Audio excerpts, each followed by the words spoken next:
information is everywhere. Nature keeps on broadcasting it through signals. Ancient Indian scholars interpreted these signals with great reasoning and insights, and new knowledge prevailed.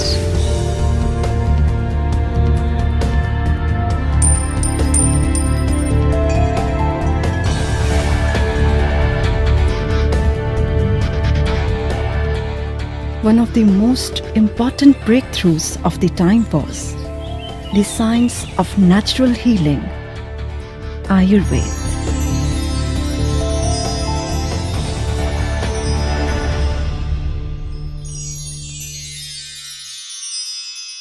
Corroborated through the practices of centuries, Ayurveda established Panch Mahabhut Siddhant.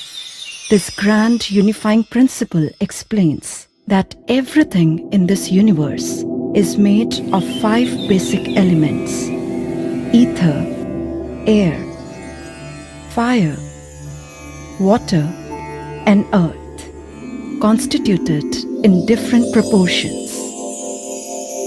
When combined in pairs, the Panch Mahabhut form Tridosha, or the 3 humors. Based on this Panch Mahabhut and Tridosha, the Prakriti of an individual evolves.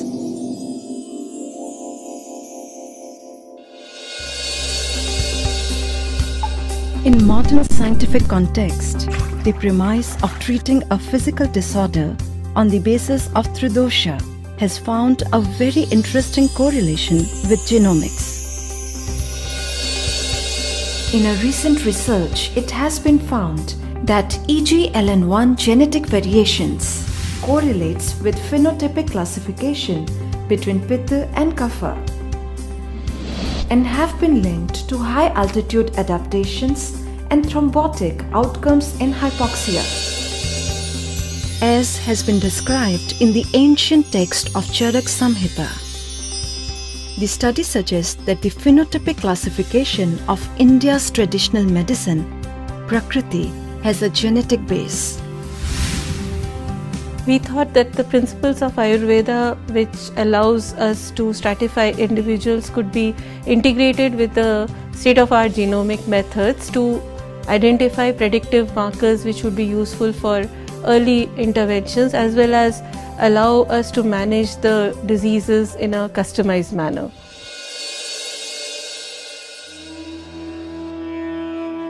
As a personalized medical practice, Ayurveda can easily identify, predict, and prevent a disease by implementing therapies like Panchakarma.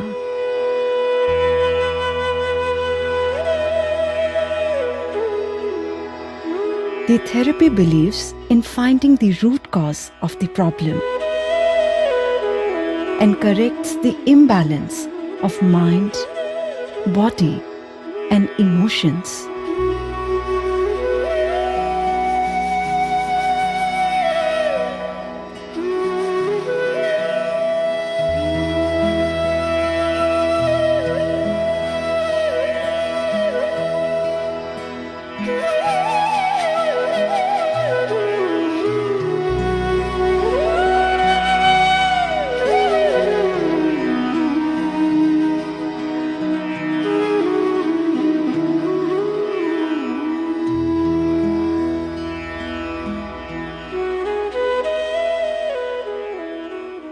The research has shown that the medicine which is given through Nasya can actually cross the blood-brain barrier. I would say that this is a very advanced technique, because nowadays the research is going on to develop the nasal spray for the insulin.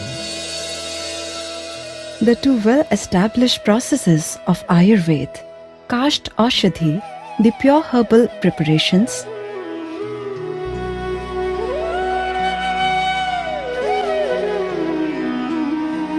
and Rasa Aushadhis, the herbal biomineral metallic preparations, have stood the test of time. Today, Ayurveda is standardizing its extraordinary rich knowledge of medical herbs to illustrate their quality, safety, and efficacy in curing ailments. Bahukalpam, Bahugunam, Sampannam, Yogyam, Aushadam. So all these parameters are really the basic protocol for standardization of medicine. Even after so much of skepticism, Ayurvedic formulations like Bhasma and Rasa Sindoor have proved their effectiveness to modern science. A study carried out in Bhabha Atomic Research Center and Raja Ramana Center for Advanced Technology came out with the conclusion.